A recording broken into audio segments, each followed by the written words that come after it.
오늘 우리에게 주신 하나님 말씀은 히브리서 4장 14절에서 16절까지 말씀입니다. 히브리서 4장 14절에서 16절 말씀입니다. 한 절씩 교독하겠습니다. 그러므로 우리에게 큰 대제사장이 계시니 성천하신 이 곧 하나님의 아들 예수시라. 우리가 믿는 도리를 굳게 잡을지어다.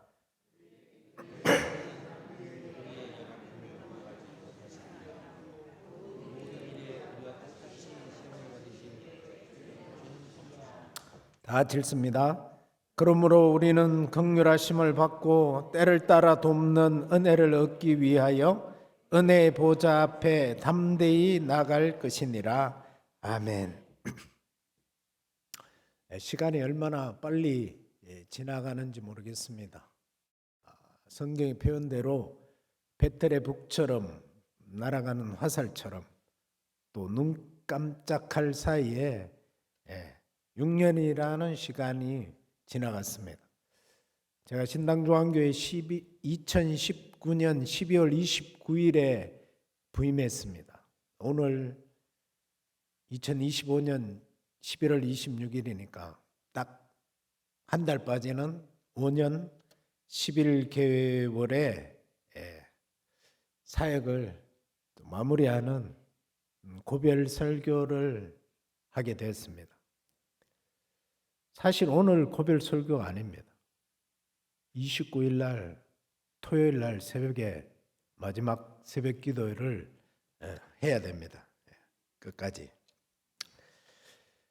고별 설교 제목은 이러면 거창한 것 같지만 뭐 특별한 것은 없습니다. 제 일상의 연속일 따름입니다.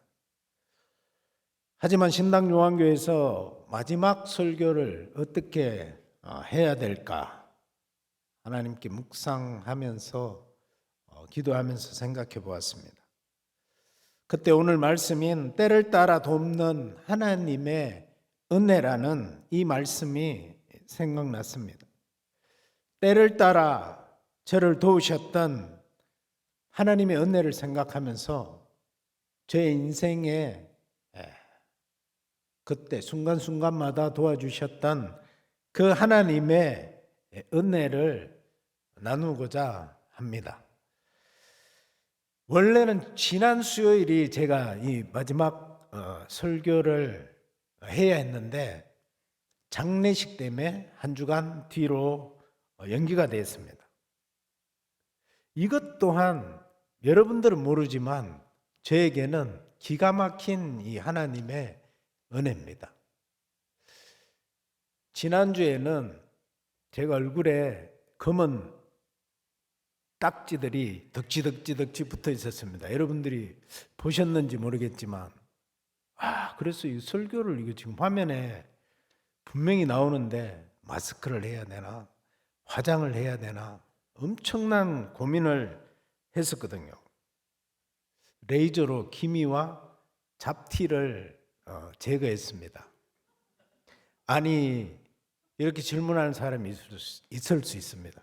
아니 6년 동안 시커먼 얼굴로 있다가 왜 갑자기 기미와 잡티를 제거하느냐고 난리냐고 질문할 수도 있습니다. 부산에 있는 제 아내가 얼굴 깨끗하게 하지 않으면 내려오지 말라고 해서 제가 할 수 없이 제거했습니다. 그런데 설교가 한 주 뒤로 연기되는 바람에 얼마나 감사한지 여러분 보이십니까? 뽀얀 얼굴? 이제 뭐 잡티 많이 없어졌습니다. 너무 감사합니다. 사소한 것 같죠? 사소한 거지만 이것이야말로 때를 따라 도와주시는 그런 하나님의 은혜입니다. 저는 그렇게 생각합니다. 우리는 살면서 누군가의 도움을 받지 않고는 살아갈 수 없는 그런 존재들입니다. 어릴 때는 부모님의 도우심이 꼭 필요합니다. 그리고 중고등학교 때는 친구들, 또 선생님들, 그런 분들의 도움이 필요합니다. 이제 성장해서는 결혼을 하면 아내와 또 시댁 어르신들의, 또 교회에서도 어르신들의 그런 신앙의 도움이 절실히 필요합니다. 물론 저도 그런 도움의 과정을 거쳐왔습니다. 저에게 가장 인간적으로 도움을 주신 분은 저희 어머니의 믿음의 유산과 또 어머니의 기도 덕분으로 제가 하나님의 그 긍휼하심을 입는 자리까지 나갈 수 있었습니다. 제가 신학을 어떻게 하게 되었고 목회자의 길을 어떻게 걷게 되었는지 궁금하십니까? 그것이 궁금하시면 2020년 1월 달 정도 될 겁니다. 제가 부임 설교 때 다 얘기했습니다. 그거를 찾아보시고 추억해 보시기 바랍니다. 오늘은 제가 그 얘기를 하려고 이 자리에 선 것은 아닙니다. 제 인생에서 여러 사람들의 도움이 필요 있었지만 결정적으로 제 인생을 인도하신 분은 오늘 말씀의 주인공이신 우리의 큰 대제사장이신 그리고 나의 구원자이신 예수 그리스도이십니다. 제 인생에서 가장 중요한 그런 터닝 포인트에서 저를 찾아오시고 구원해 주신 분이 바로 예수 그리스도입니다. 제가 갈 바를 알지 못하고 방황하던 저에게 하나님의 은혜의 보좌 앞으로 인도해 주신 분도 바로 예수 그리스도십니다. 저는 은혜의 보좌 앞에, 하나님의 그 은혜의 보좌 앞에 나가서 회개의 눈물과 또 주님이 주시는 그 참된 기쁨을 누리면서 이 목회자의 길로 들어섰습니다. 앞으로 제 앞에 펼쳐질 모든 염려, 근심, 걱정은 다 주님께 맡겼습니다. 그리고 그분이 가라 하면 가고 서라 하면 서고 그만하라 하면 그만하겠습니다. 그런 믿음으로 여기까지 왔습니다. 제가 신학교 4학년 때 처음 전도사로 사역을 나갔습니다. 저는 남들 앞에 이렇게 서면 지금 말고 옛날에 엄청 떨렸습니다. 얼굴도 빨개지고 빨개지다 못해서 귀까지 빨개집니다. 그걸 앞에서 보면 다 압니다. 얼마나 떨고 있는지. 그때도 그런 상태였습니다. 그래서 처음 이제 사역을 나가고 주일이 다가오고 설교를 해야 되는데 밤에 잠을 잘 수가 없었습니다. 너무 떨리고 두렵고 그래서 기도하다가 또 누워있다가 뒤척이다 밤새고 이제 아침에 교회를 갔습니다. 어쨌든 단위에 서서 말씀을 전해야 되는데 근데 단위에 서서 기도하고 말씀을 전하는데 두렵고 떨림이 없었습니다. 놀랍지 않습니까, 여러분? 여러분은 여기 나와서 대표 기도 한 번만 해도 오늘 김현경 집사님 떨렸습니까? 네. 기도하는 것도 떨리는데 여기서 말씀을 전하는 게 얼마나 여러분 두렵고 떨리는 줄 아십니까? 지금도 제가 담담하게 하는 것 같지만 다리는 떨고 있습니다.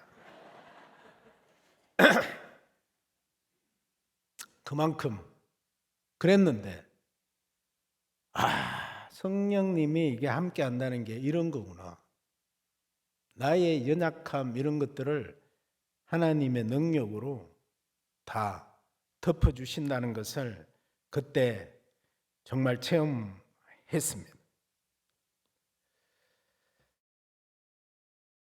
성령 하나님이 우리와 함께 하십니다, 여러분.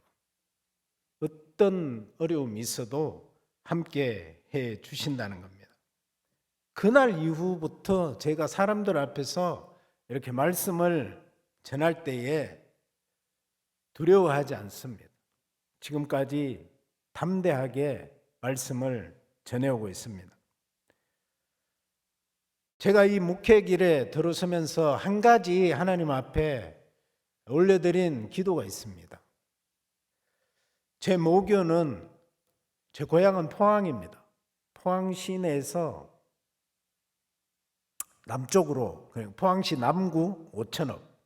여러분 오천읍 들어봤습니까? 못 들어봤죠? 여러분 여기 중에 혹시 해병대 나오신 분 있습니까? 아들이 해병대 가신 분 있습니까? 그 해병 1사단이 있는 데가 오천입니다. 해병대 훈련소가 있는 곳이 오천입니다. 그 신병교육대 훈련을 받는 곳이 바로 오천이라는 곳입니다. 그 동네에 광명동이라는 동네가 있습니다. 제 모교회는 지금부터 100년 전에 세워진 교회입니다. 신당중앙교회가 80년 되었죠. 9월 달에 제 모교회에서 100주년 기념 예배를 드렸습니다. 그 오천에서 제일 큰 교회가 오천교회입니다. 오천교회가 지금은 뭐 교세가 얼마인지 모르겠습니다만 한 1000명 정도 될지 모르지만 그전에는 뭐 1500 넘을 때도 있었습니다. 그 교회가 우리 광명교회에서 나와서 개척한 그런 교회입니다. 제가 어릴 때 그 광명교회가 있어서 제가 신앙생활을 할 수 있었습니다. 그리고 그 교회에서 제가 하나님 만나고 또 그 은혜의 보좌 앞에 나가서 눈물 흘리며 기도하고 그랬던 모교가 바로 광명교회입니다. 잠깐 딴 길로 나간 것 같은데 이 이야기를 하려고 했던 것이 아니라 그 광명교회에서 어려서부터 신앙생활을 쭉 해왔는데 제가 어려서부터 보니까 많은 목회자들이 왔다 갔습니다. 그 교회를, 시골 교회니까. 짧게는 1년, 길게는 5년. 그 중간 많은 대다수의 사람들이 2년에서 3년이면 교육자가 바뀌는 거예요, 계속. 그래서 하나님, 저도 이제 이 길을 걸어가야 되는데 1년, 2년마다 교회를 옮겨 다니면서 이 목회를 하지 않도록 저를 인도해 주십시오. 제가 그 대신 주님이 가라면 가고 서라면 서고 그만하라면 그만두겠습니다. 이 기도가 제가 하나님의 보좌 앞에서 담대하게 드린 첫 번째 기도였습니다. 그리고 서울로 올라와서 광나루 장신대학 신대원을 졸업하고 전임 사역지가 안양이었습니다.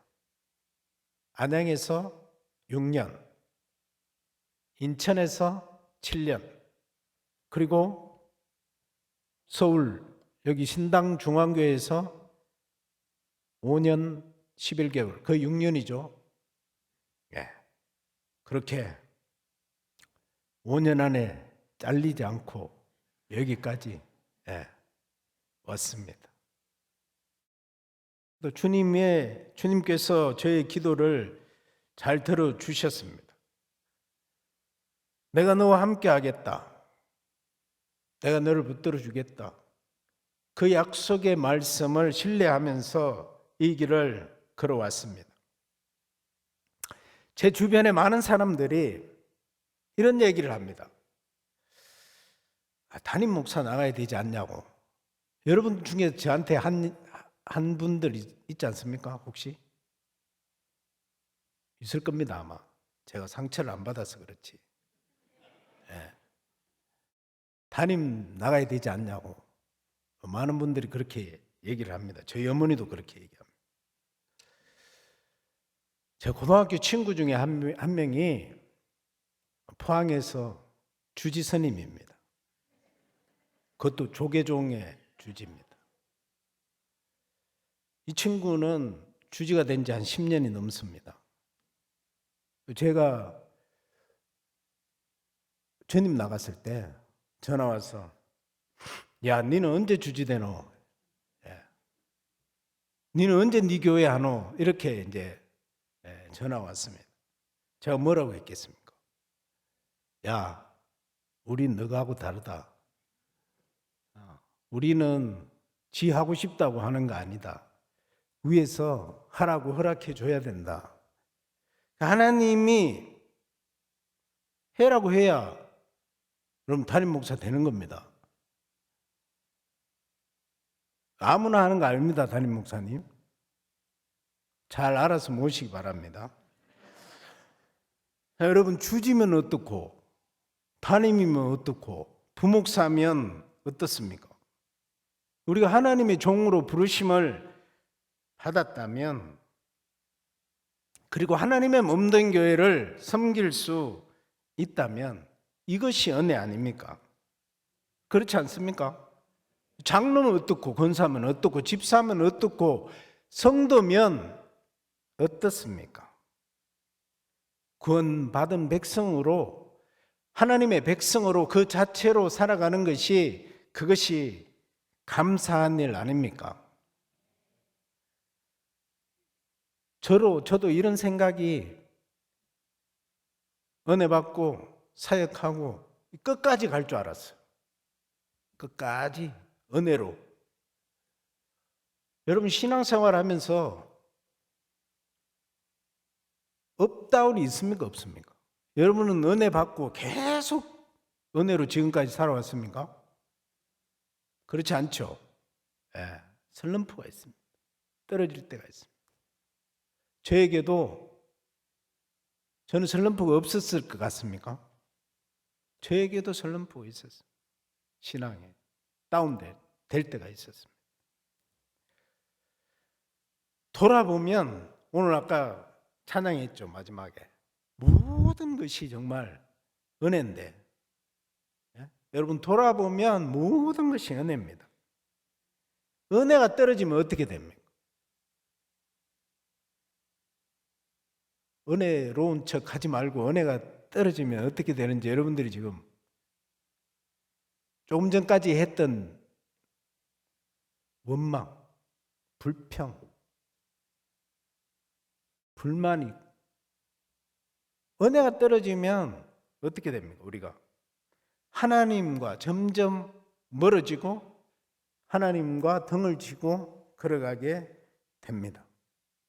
하나님의 도우심과 인도하심이 없이 내 고집, 내 생각대로 행동하게 됩니다.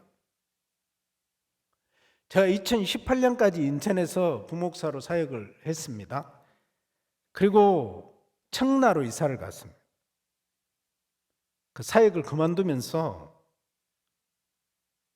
청라로 이사를 갔는데 그때 그 다음 사역지가 연결이 안 됐습니다. 그럼 어떻게 해야 됩니까? 은혜가 있으면 어떻게 해야 돼요? 하나님의 그 은혜의 보좌 앞으로 나가서 기도하면서 하나님, 다음 사역지를 위해서 기도해야 되지 않습니까? 근데 은혜가 떨어지니까 어떻게 했을 것 같습니까? 그래, 그만하라면 그만하면 되지. 다른 거 하면 못 먹고 살까 봐. 이런 생각을 하게 됩니다. 그래서 겁도 없이 1톤 트럭을 현찰 주고 새 차로 한 대 뽑습니다. 그걸로 뭐 했겠습니까? 택배했습니다. 택배. 여러분, 택배가 쉬운 것 같습니까? 내가 택배했다는 얘기는 거의 안 했습니다. 여기 와서. 한 번 딱 했는데 여러분들이 기억을 못 하실 수도 있고. 택배하면 돈 많이 번다고 했습니다. 그때. 누가 그런 얘기를 했습니까? 죽도록 고생하는 게 택배입니다, 여러분. 정말 돈 많이 버는 사람이 있습니다. 혼자서 말고 부부가 아파트 한 단지를 도맡아 사면 1억까지도 법니다. 와 소리 하지 마세요. 그 사람들 돈 쓸 시간이 없습니다. 버면 뭐합니까? 돈 쓸 시간이 없다니까. 아침부터 저녁 때까지. 밤 12시까지. 그럼 지금도 집에 가다가 택배하는 사람들이 있습니다. 아직. 삶도 건강도 모든 것을 잃습니다. 그럼 택배 일과가 여러분들보다 일찍 일어납니다. 여러분 새벽 기도 새벽 4시 반에 일어나죠. 택배 4시에 일어나야 됩니다. 5시까지 하역장에 가서 짐 싣고 2시간 있다가 7시에 밥 먹고 8시부터 배송하면 잘하는 사람은 2, 3시면 끝납니다. 근데 초짜는 6, 7시까지 해야 됩니다. 물량이 한 50개만 많으면 어떻게 될까요? 9시, 10시 추석이나 명절에는 집에 못 갑니다. 밤새. 밤새 누가 택배 받습니까? 12시 넘어가면 하지 말라고 합니다. 11시 넘어가면. 그렇게 하고 집에 돌아오면 11시에 넘습니다. 하루 2만 보 이상, 차를 타고 움직이는데도 2만 보 이상 걸어야 돼요. 발에 족저근막염, 씻고 누우면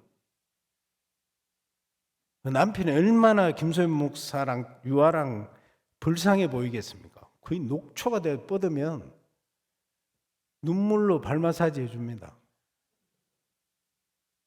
그럼 그냥 뻗어. 여러분 중에 혹시 불면증 있는 사람 있습니까? 택배하십시오. 그냥 죽습니다. 그냥 딱 누우면 그 다음날 눈 딱 뜨면 4시 한 번도 안 깹니다. 그냥 딱 죽었다가 그냥 딱 깨어납니다. 숙면이라는 얘기가 거기 있습니다. 그 4시간을 잤는데도 제가 낮에 운전을 하는데 졸음이 한 개도 없습니다. 그 4시간이 깊은 잠이 사람을 깊이 있게 자게 합니다.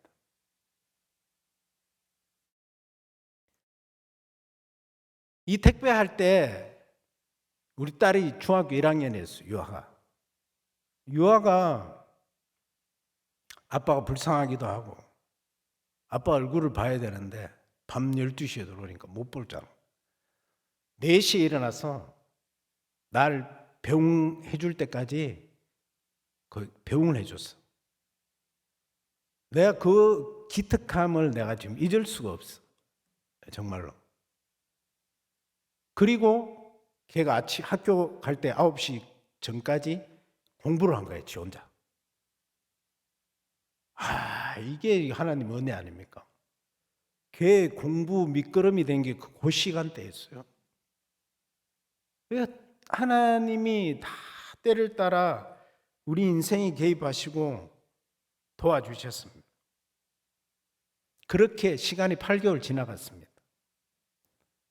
10월, 11월 달 어느 주일날 예배당에 가서 이제 예배 드리려고 기도를 하고 있는데 마음속으로 이런 음성이 들렸습니다. 야, 네 지금 뭐 하고 있노? 하나님이 너 지금 뭐 하고 있느냐는 거야. 하나님이 아담에게 뭐라고 질문했습니까? 네가 지금 어디에 있느냐? 가인에게는 네 동생이 어디 있느냐? 네가 지금 서 있는 자리가, 네 위치가, 지금 네가 서 있는 자리가 맞느냐는 질문이었습니다. 할 말이 없었습니다. 제가 지금 택배하고 있어야 될 자리가 아니었습니다. 눈물만 흘리다 왔습니다. 그날은. 그리고 그 주에 김소연 목사한테 전화가 왔습니다. 신당중앙교회에 이력서를 넣자는 거예요. 제가 다른 때 같았으면 웃기는 소리 하지 마라. 내가 그냥 택배하고 말란다. 그랬을 겁니다. 근데 그 전주 하나님이 네 지금 뭐 하냐? 내가 있어야 할 자리가 여기가 아니다는 것을 제가 알았기 때문에. 그래서 면접 가기로 하고 이력서를 넣었습니다. 나중에 알았지만 당시의 신당중앙교회 상황은 여러분도 잘 모르실 겁니다. 부목사들이 2명이나 온다 하고 안 왔습니다. 이력서를 넣고 오라 하고 그렇게 했는데도 안 왔던 거죠. 아니, 못 왔던 거지. 왜? 그 자리는 제 자리였기 때문에.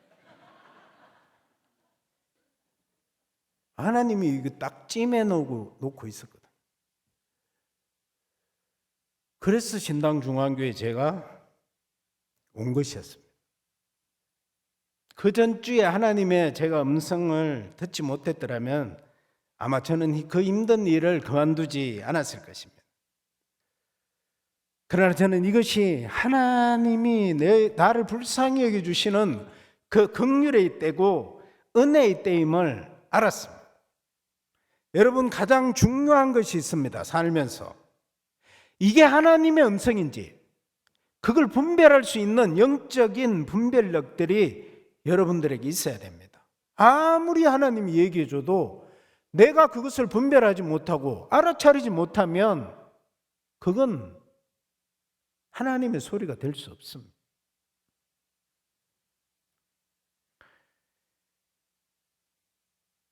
(2019년도) 부임하고 2020년부터 뭐가 터졌습니까? 코로나 터졌습니다.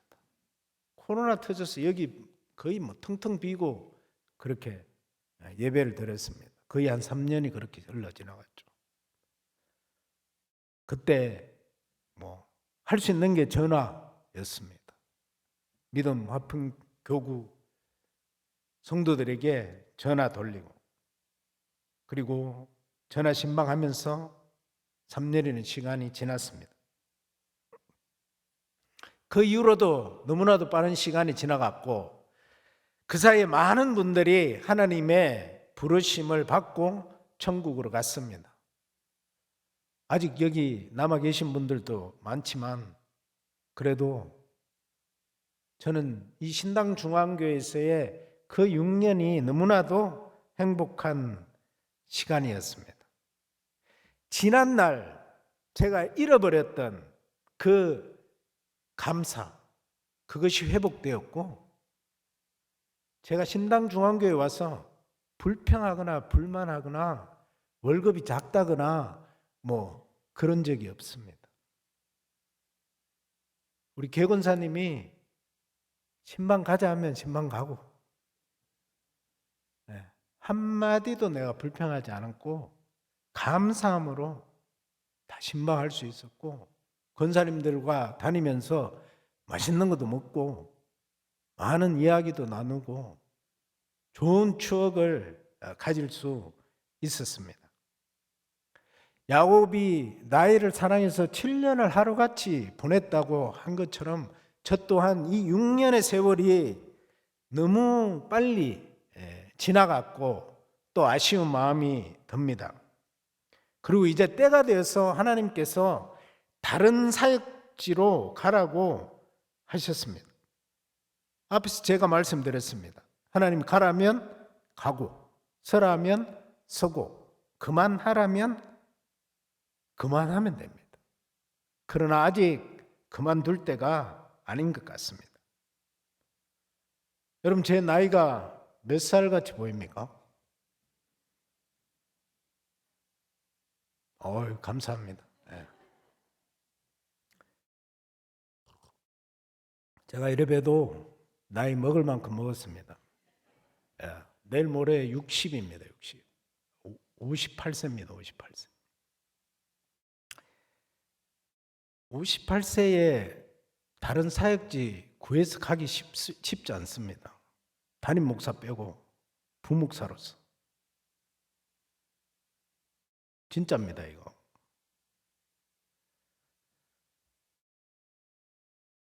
여러분들이 지금 직장 생활 하시잖아.